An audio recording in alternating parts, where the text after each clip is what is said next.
जी, तो हम अपने एसेट्स को इंपोर्ट कर चुके हैं सॉफ्टवेयर में। अब हम एक नज़र डालते हैं उन पे कि हम किस तरीके से उनको ऑर्गेनाइज कर सकते। ऑर्गेनाइज आप अपनी हार्ड ड्राइव पे भी कर चुके होंगे ऑलरेडी, क्योंकि आपने जब अपनी बिन्स बनाई, जब आपने फोल्डर्स बनाए, तो वहाँ पर आपने उसको ऑर्गेनाइज तरीके से ही डाटा रखा है। लेकिन जब आप इसको इंपोर्ट करते हैं, अगर तो आप फोल्डर वाइज करते हैं, फिर तो आपका फोल्डर एज इट इज़ वैसा ही रहेगा। अगर आप मल्टीपल फाइल्स को अलग बारी बारी करते हैं इंपोर्ट, या फिर आप सिंगल सिंगल फाइल भी इंपोर्ट करते हैं, तो वो आपके पास आपकी प्रोजेक्ट विंडो में रूट पर इंपोर्ट होती जाएगी। अगर आप चाहें तो यहाँ पर भी इनके फोल्डर्स बना के या बिन्स बना के आप इनको फर्दर ऑर्गेनाइज कर सकते हैं। और बल्कि मैं आपको रिकमेंड करूँगा कि आपको हमेशा से ही अपने एसेट्स को ऑर्गेनाइज रखना है, क्योंकि जब आपका प्रोजेक्ट बढ़ता चला जाता है, जब इसकी ड्यूरेशन बढ़ती चली जाती है, आप फर्दर और भी एलिमेंट्स और भी एसेट्स इंपोर्ट करते रहते हैं, तो कल को अगर आपको दोबारा से ही अपनी सोर्स फाइल्स में जाना हो, आपको दोबारा से उनको प्रीव्यू करना हो, या आपने कुछ उसमें चेंज करना हो, तो आपके लिए मुश्किल हो जाएगा उनको ढूंढना। तो इसके लिए बहुत ज़रूरी है कि आपका जो एसेट्स है वो प्रॉपर तरीके से ऑर्गेनाइज हो। सीन वाइज हैं तो scene 1, scene 2, scene 3, sequence wise हैं, या फिर कोई और ऑर्डर क्यों ना हो, कैम 1 है, कार्ड 1 है, जिस तरीके से भी आप लेके चल रहे हैं, आपके लिए इतना ही उसको ऑर्गेनाइज करना ज़रूरी है। तो आप अपने एसेट्स इंपोर्ट कर चुके हैं। आपकी जो प्रोजेक्ट विंडो है, आप देख सकते हैं कि आपके पास यहाँ पर क्लिप्स आ चुके हैं। अगर आप इसको यहाँ पे क्लिक करते हैं, एक बॉर्डर आपके पास यहाँ पे बन गया है। अब आपको पता है कि आपके पास प्रोजेक्ट विंडो ही सिलेक्टेड है। किसी और विंडो पे काम करने के लिए आप जब उसको क्लिक करेंगे, तो यही ब्लू एक बॉर्डर उस विंडो के पूरे एजेस पे बन जाएगा। तो इस तरह से आपके पास प्रोजेक्ट विंडो आ रही है। अगर आप देख सकते हैं, यहाँ पर आपके पास ये क्लिप्स हैं जो आपने इंपोर्ट किए थे, और इनका यहाँ पर आपके पास एक प्रीव्यू आ रहा है जो कि लिस्ट व्यू है। उसके साथ अगर मैं ये ऑप्शन देखूँ, तो यहाँ पर मेरे पास आइकन व्यू है। और आप देख सकते हैं कि इस वक्त जो आपका लिस्ट प्रीव्यू था, वो इस वक्त आइकन बन चुका है, और आपको उसके अंदर जितना भी वीडियो था उसका अभी फिलहाल आपको, जब तक आप उसके ऊपर अपने माउस को ड्रैग नहीं करते, तो आपको उसका वेरी फर्स्ट फ्रेम नज़र आ रहा है। तो यहाँ से आप इसको स्क्रॉल डाउन करेंगे, तो आप सारे वीडियोस या इमेजेस का पहला फ्रेम देख सकते हैं। अगर आप इसके ऊपर अपने माउस को लेके जाएंगे, और आप देख रहे हैं कि जैसे जैसे आप माउस को मूव कर रहे हैं, तो वो वीडियो भी आपको मूव होती नज़र आ रही है। इसका मतलब ये है कि आप इस फुटेज के अंदर जाके देख सकते हैं, एक क्विक प्रीव्यू के लिए, कि इसके अंदर बेसिकली है क्या। एक तीसरा हमारे पास और है जो कि फ्री फॉर्म व्यू, और वो आपको इस तरह से और बड़ा व्यू दे देगा। इसी तरह से माउस को ड्रैग करके आप उसके अंदर फर्दर देख सकते हैं कि उस फाइल के अंदर है क्या। आप अपनी जब कंप्यूटर की स्क्रीन पे काम कर रहे होते हैं, तो वर्क स्पेस में आपके पास बहुत सारी ऑप्शंस मौजूद होती हैं, और मे बी आप उनको उस तरह से इस फॉर्म में ना देख पा रहे हो। अगर मैं इसको यहाँ से थोड़ा सा यूं ड्रैग करूँगा, तो आप देख सकते हैं कि मेरे पास कुछ और आइकन्स भी सामने आ गए हैं। मैं अभी आपको बताता हूँ कि इनमें क्या होता है, बेसिकली इन आइकन से क्या होता है। उससे पहले मैं आपको बताऊँ कि अगर मैं इसको दोबारा से लिस्ट प्रीव्यू करूँ, और अगर आपके पास ऑलरेडी ये छोटा ही प्रीव्यू है, तो आपके पास ये फाइल्स तो आपको नज़र आ रही हैं। अगर आप इसको एक्सपेंड करते जाएंगे, तो आप देख रहे हैं कि फर्दर और भी ऑप्शंस मौजूद हैं, और नीचे मेरे पास यहाँ पर इसको स्क्रॉल करने की भी ऑप्शन है, हॉरिजॉन्टल और वर्टिकल भी। तो आप देख सकते हैं कि इतनी ज़्यादा इसमें आपके पास आगे और भी चीज़ें हैं, जिनको हम कह सकते हैं कि ये आपकी जो एसेट है उसकी प्रॉपर्टीज़ आपको बता रहा है। और इन सब को एक साथ देखने के लिए मैं आपको एक टिप देता चलूँ। आप इस पूरी विंडो को फुल स्क्रीन कर सकते हैं, और उसकी शॉर्ट की एक मैं आपको बताता चलूँ, टिल्डा। टिल्डा शॉर्ट की इसकी है, अगर आप अपने कीबोर्ड पर देखें, आमतौर पर ये जो आपके लेफ्ट अपर कॉर्नर पे जो स्केप का बटन होता है, उसके ही फौरन नीचे आपके पास एक टिल्डा की है। और अगर आपको अभी भी समझने में मुश्किल हो, तो ये अलिफ मदा आ का जो वो एक कर्व होता है, तो बेसिकली ये उस तरह की बिल्कुल की है। अगर मैं इसको यहाँ पर इस वक्त प्रेस करूँ, तो आप देख सकते हैं कि इस वक्त प्रोजेक्ट विंडो आपके पास फुल स्क्रीन आ चुकी है, और यहाँ पर आपको हर फाइल की, हर एसेट की जो आपने इंपोर्ट किया है, उसकी प्रॉपर्टीज़ फर्दर आपको नज़र आ रही हैं।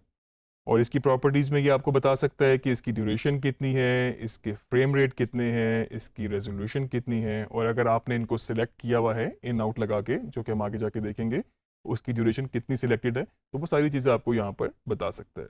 टिल्डा की को दोबारा प्रेस करने से ये दोबारा अपनी वापस छोटी वाली फॉर्म में ही चली जाएगी।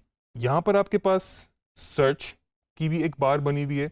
अगर आपको अपनी कोई फाइल सर्च करनी है, क्योंकि अभी तो हमने बहुत थोड़ी फाइल्स इंपोर्ट की हैं, आप सोच सकते हैं कि जब आपके पास बहुत ज़्यादा पूरी फिल्म का मटेरियल में भी इंपोर्ट हो या पूरे सीन का मटेरियल हो, तो वो बहुत ज़्यादा ऑप्शंस हो सकती हैं, बहुत ज़्यादा फाइल्स हो सकती हैं, और आप कह सकते हैं कि शॉर्ट्स की बहुत ज़्यादा वेरिएशन हो सकती है। आप यहाँ चाहें, और अगर आपको फाइल नेम याद है, आपने प्रॉपर उसको पहले प्रीव्यू किया हुआ हो, और आपने मे बी अपने लॉग साथ साथ बनाए हो, आपने कहीं पर नोट डाउन किया हुआ है कि आपके पास ये वाली जो फाइल नंबर है ये आपकी बेस्ट टेक है, आप यहाँ पर उसको सर्च कर सकते हैं। और अगर मैं उसको मल्टीपल तरीके से इंपोर्ट कर चुका हूँ और अब मैं चाहता हूँ कि मैं इनको एक बिन के अंदर रखूँ, लेट्स सी इसमें से मेरे पास आधा मटेरियल ऐसा है जो कि सीन 1 का है, और कुछ पोर्शन ऐसा है जो सीन 2 का है या किसी और सीन का है। तो उसके लिए मैं क्या करूँगा, यहाँ पर नीचे मेरे पास न्यू बिन की ऑप्शन है। अगर मैं न्यू बिन की ऑप्शन पे क्लिक करता हूँ तो मेरे पास यहाँ पर एक न्यू बिन बन चुकी है, या आप अगर इसको समझ लें एक फोल्डर बन चुका है, और ये आपके पास सिर्फ और सिर्फ सॉफ्टवेयर आपके एडोबी प्रीमियर के अंदर बना है, ना कि बैक एंड पे आपकी हार्ड ड्राइव पे बना है। जो डाटा आपने वहाँ पे सेव किया था वो एज इट इज़ वैसे का वैसा ही है। यहाँ पर आप उनको चाहें तो नए फोल्डर या नए बिन के अंदर उसको रख सकते हैं। इस बिन का नाम मैं अपनी मर्जी से सिलेक्ट कर सकता हूँ, और अगर मैंने इसका नाम सीन 01 रखा है, और यहाँ से अगर मेरे पास कुछ इतना डाटा था सीन 1 का, तो मैं चाहूँ तो इसको इसके अंदर ड्रैग करके मूव कर सकता हूँ। अब आप देख सकते हैं इस छोटे से ड्रॉप डाउन मेन्यू से कि सीन 1 के अंदर जो फाइल्स मैंने ड्रैग की थी वो उसके अंदर जा चुकी हैं। इसी तरह से अगर मैं एक और बिन बना लूँ यहाँ पे सीन 2, मैं इनको यहाँ से ड्रैग करके भी सिलेक्ट कर सकता हूँ, और मैं इनको अगर पहली फाइल सिलेक्ट करके और लास्ट फाइल पे जाके या जहाँ तक मुझे वो फाइल्स चाहिए शिफ्ट के साथ क्लिक करूँगा तो इन बिटवीन सारी फाइल सिलेक्ट हो जाएंगी। और अगर मुझे बीच में से कुछ सिलेक्टिव फाइल्स करनी है तो मैं कंट्रोल के साथ उनको सिलेक्ट कर सकता हूँ। अब आप देख सकते हैं जहाँ पे मैंने क्लिक नहीं किया तो वो फाइल्स सिलेक्ट नहीं हुई। और इसको भी इसी तरह मैं सीन 2 के अंदर ट्रैक करूँगा तो मेरे पास ये मटेरियल सीन 2 के अंदर आ चुका है। इसको मैं यहाँ से अगर बंद करूँ तो आप देख सकते हैं सीन 1, सीन 2, और मे बी ये जो दो फाइल्स हैं मेरे पास, ये मेरे पास एक्स्ट्रा एसेट्स हैं। मे बी मैं इसका नाम बना देता हूँ रफ, और इनको भी ड्रैग करके मैंने अपने रफ बिन के अंदर रख लिया। अब आप देख सकते हैं आपके पास यहाँ पर प्रॉपर बिन ऑर्गेनाइज हुई हुई है। आपको पता है कि सीन 1 का डाटा सीन 1 में है, सीन 2 का डाटा सीन 2 में है, और जो कुछ एक्स्ट्रा मटेरियल मेरे पास अगर था तो वो रफ के अंदर चला गया है। ये बहुत ज़रूरी स्टेप है, और आपको अगर बाद में भी सीन 1 के अंदर कुछ फर्दर एडिशन करना पड़ता है, मे बी आप उसको बाद में रीडू कुछ फिल्म करके शूट करके भी दोबारा से करना चाह रहे हैं, तो आपने बिल्कुल उसको इंपोर्ट करना है। तो आपने सीन 1 का अगर है तो आपने सीन 1 की बिन के अंदर ही उसको रखना है। और इन बिन्स के अंदर आप फर्दर बिन्स भी बना सकते हैं। अगर मैं किसी भी बिन को डबल क्लिक करूंगा तो आप देख सकते हैं कि प्रोजेक्ट विंडो के साथ ये पूरी एक बिन का टैब पूरा खुल चुका है। मैं अगर यहाँ पर न्यू बिन करूंगा तो इस वक्त ये सीन 1 के अंदर फर्दर बिन बन रही है, और मे बी अगर मैंने इसको कुछ नाम रखना है कार्ड 1 या एक्स्ट्रा शॉर्ट्स कुछ भी, इसको रीनेम करने के लिए मैं इस पर एक दफ़ा क्लिक करता हूँ और दोबारा क्लिक करता हूँ तो इस तरह का ये इसको ब्लू हाईलाइट कर देगा। और मैं यहाँ पर मे बी अगर मैंने इसका नाम रखना है एक्स्ट्रा शॉर्ट्स, तो मैं यहाँ से फर्दर भी उसके अंदर उसको उसी तरह ड्रैग करके मूव कर सकता हूँ। तो अब आप देख सकते हैं कि प्रोजेक्ट विंडो के अंदर जो मेरा सीन 1 था उसके अंदर एक और बिन है एक्स्ट्रा शॉट्स, और जो फुटेज मैंने चाहा था उसके अंदर उसको मूव कर दिया, और बाकी शॉट्स मेरे पास, बाकी एसेट्स मेरे पास यहाँ पर पड़े। इस तरीके से आपने अपने एसेट्स को इंपोर्ट करने के बाद बिन्स के अंदर ऑर्गेनाइज कर दिया। फर्दर मैं आपको एक छोटी सी टिप यहाँ पर और देता चलूँ।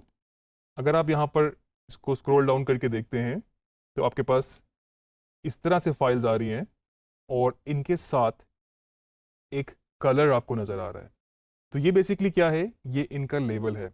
अगर मैं इस पर राइट क्लिक करूँ फाइल पे, मेरे पास यहाँ पर लेबल की ऑप्शन मौजूद है, और ये एक डिफरेंट लेबल्स की आपके पास चॉइस है। अगर आप चाहें तो इनको चेंज कर सकते हैं।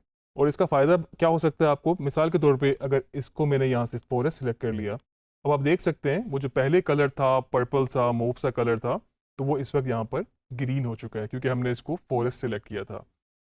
ये बहुत ज़्यादा ज़रूरी स्टेप तो नहीं है, लेकिन अगर आप अपने वर्क फ्लो को और स्मूथ रखना चाहते हैं तो आप इस तरह से इसको ऑर्गेनाइज कर सकते हैं कि अगर जो फॉरेस्ट वाली सिलेक्शन है लेबल की, या जो ग्रीन कलर की सिलेक्शन है, वो वाली टेक्स आपकी बेस्ट टेक्स हैं। तो कल को जब आप एडिट के लिए जब इसको काम शुरू करेंगे तो आपको पता है कि मैंने सबसे पहले अपनी, इस तरह एक और हम करके देखते हैं, यहाँ से हम मेन्यू में गए, लेबल, और इसको भी हमने फॉरेस्ट सेलेक्ट कर लिया। तो अगर आपके पास यहाँ पर बहुत ज़्यादा फाइल्स क्यों ना हो, आपको ये पता है कि आपने इस तरह से प्लान किया है कि जो ग्रीन वाली फाइल्स हैं, जो कि फॉरेस्ट टेबल आपने किया था, वो आपके पास बेस्ट शॉट्स हैं, बेस्ट टेक्स हैं। तो आप सबसे पहले उनको यूटिलाइज करने की कोशिश करेंगे और उसके बाद फिर आप बाकी फर्दर फुटेज में भी देख सकते हैं। इस तरीके से आप इनको लेबल कर सकते हैं, और लेबल करने के बाद आपके लिए ये फर्दर थोड़ा सा और बेहतर हो जाएगा, ऑर्गेनाइज हो जाएगा। तो ये था हमारे पास फुटेज इंपोर्ट करने के बाद ऑर्गेनाइज करने का तरीका प्रोजेक्ट विंडो के अंदर रहते हुए। आगे जाके फर्दर हम मज़ीद सॉफ्टवेयर को एक्सप्लोर करते जाएंगे।